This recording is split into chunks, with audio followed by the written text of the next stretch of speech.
নমস্কার বন্ধুরা, আমি আজ ঘরেই বানিয়ে নেব চিকেন চাপ। তো বিরিয়ানি হলে তার সাথে একটু চিকেন চাপ না হলে ঠিক জমে না। তো যাই হোক, তার জন্য আমি মশলা করে নিচ্ছি। এখানে কিছুটা পোস্ত, চারমগজ আর কয়েকটা কাজু বাদাম পেস্ট করে নেব। এদিকে আমি পেঁয়াজ পেস্ট করে রেখেছি, আদা রসুন পেস্ট করে রেখেছি। এদিকে চিকেন নিয়েছি, ভালো করে পরিষ্কার করে ধুয়ে নিয়েছি। চিকেনের পিসগুলো একটু বড় বড় করেই কাটিয়ে আনা হয়েছে।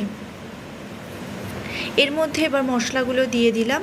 তারপরে দিয়ে দেব স্বাদ মতো লবণ, লঙ্কা গুঁড়ো দেব, কাশ্মীরি লঙ্কা গুঁড়ো। এতে আমি হলুদ দেব না, তাই একটু কাশ্মীরি লঙ্কার গুঁড়ো বেশি করে দিলাম, তাতে কালারটা ভালো আসবে।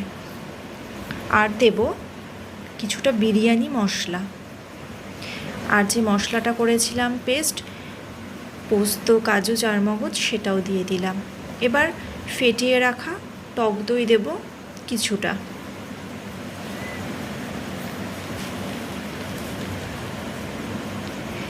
এবার সব কিছু হালকাভাবে একবার মিশিয়ে নিলাম। এর মধ্যে একটুখানি গুঁড়ো আমুল দুধ দিয়ে দিলাম,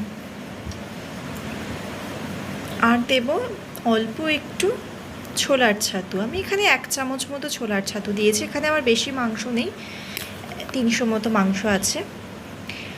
আর দেব একটুখানি গোলাপ জল, একটু কেওড়া জল, আর 2 ফোঁটা মিঠা আতর। তো এখানে ছোলার ছাতু না থাকলে বেসনটাও একটুখানি হালকাভাবে রোস্ট করে দেওয়া যেতে পারে। তো এবার সব কিছু আমি ভালোভাবে মিশিয়ে নিলাম।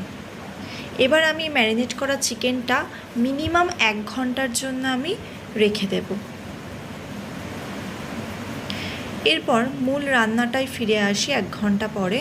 তো আমি কড়াই বসিয়ে দিয়েছি, তার মধ্যে সাদা তেল দিয়েছি আর অল্প একটু ঘি দিয়ে দিলাম। ঘিটা চাইলে নাও দেওয়া যেতে পারে।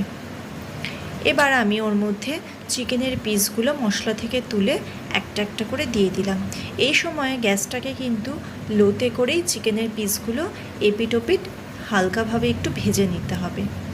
গ্যাস বাড়ানো থাকলে, যেহেতু মশলা লাগানো আছে, তাই মশলাগুলো কিন্তু পুড়ে যাবে। তা আমার চিকেনের পিসগুলো ভেজে নিয়েছি।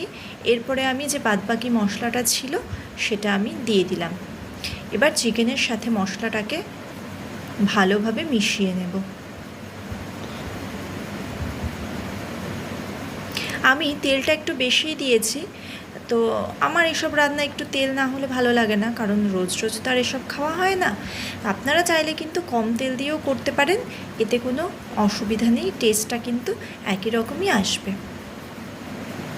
তারপরে আমার মশলাটা কষানো হয়ে যাওয়ার পরে আমি এর মধ্যে ওই মশলার বাটিটা ধুয়ে সামান্য একটু জল দিলাম। আমি খুব বেশি গ্রেভি করব না। তো আমি ঢেকে রেখেছিলাম 5-6 মিনিটের জন্য গ্যাসটাকে লোয়ে করে। তো এরপরে আমার ঢাকনা খুলে আমি দেখছি চিকেনটা হয়ে গেছে কিনা। হ্যাঁ, চিকেন আমার সেদ্ধ হয়ে গেছে। তো আমার রান্না কিন্তু রেডিও হয়ে গেছে। আমি এখন এর ওপর থেকে একটা ভাজা মশলা দিয়ে দেবো। এটা অপশনাল, এটা আমি দিলাম ফ্লেভারের জন্য। এই ভাজা মশলার মধ্যে আছে গোটা জিরে, গোটা ধনে, জায়ফল, জয়িত্রী, বড় এলাচ, ছোটো এলাচ, গোলমরিচ। এটা নাও দেওয়া যেতে পারে, আমার ভালো লাগলো তাই আমি দিলাম। তো আমার কিন্তু রেডি হয়ে গেল চিকেন চাপ। তো আপনাদের যদি ভালো লাগে তাহলে প্লিজ আমার চ্যানেলটাকে সাবস্ক্রাইব করে আমার পাশে থাকবেন। ঘরোয়া চাল দিয়ে আমি বিরিয়ানি বানিয়েছিলাম, তার সাথে চিকেন চাপ সার্ভ করে দিলাম। তো আজকের মতো টাটা, দেখা হবে পরের একটা ভিডিওতে। সবাই সুস্থ থাকবেন, ভালো থাকবেন।